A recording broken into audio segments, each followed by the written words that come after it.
One of the things that we say around here all the time is that buildings don't do ministry, people do.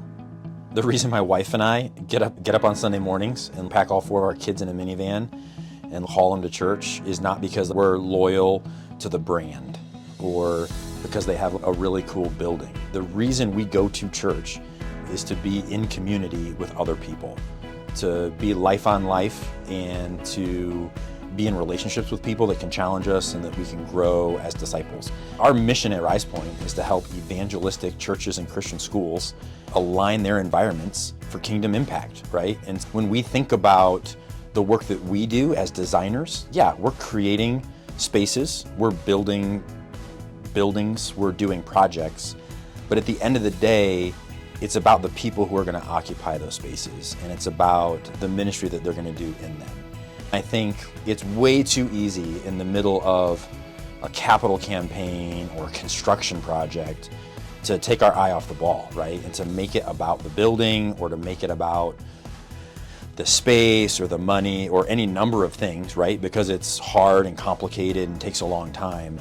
But I think we just have to keep coming back to the fact that it's people who are going to use those spaces, and it's the life change that's going to happen out of it. As soon as it becomes about us as designers at RisePointe, we've lost. As soon as it becomes about a cool product that we could put in something or a building we can put on our website, we've lost. It's about the life change that's going to happen in the space that we're creating. There's a lot of great architects out there, very talented, great at creating really cool spaces and environments. I think at RisePointe, we approach it from a ministry first perspective. We want to understand how what we're doing as design professionals is going to impact the people that come to your church. We want to be asking the question, how can we help people who already come to your church? Like, how do we make it easy for them to invite other people to come to church with them on Sunday? Is there something that's preventing them from inviting their guests because they're going to have to explain where to park or how to get into the building, or you better get there early, or something like that? If I moved to your city and found your church, I'm already a Christian, right?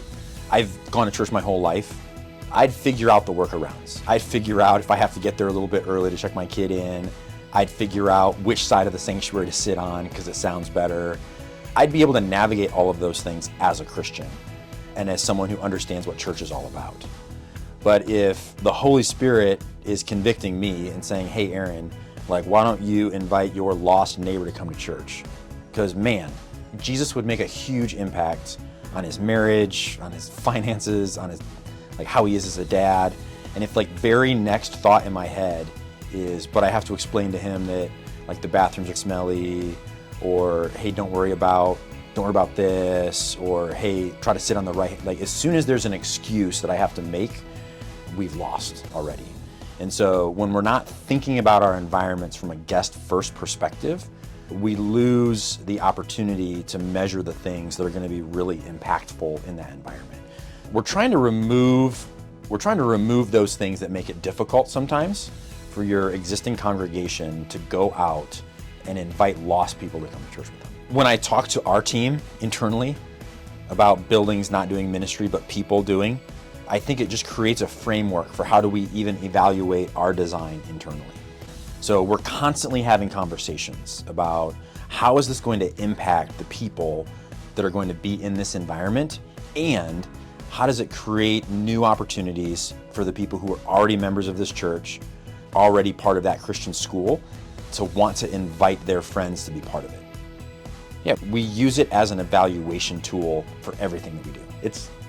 It's too easy when you're sitting in an office, like staring at your computer screen, like playing with cool materials or finishes or something like that, to start to make it about the building or the materials or the finishes.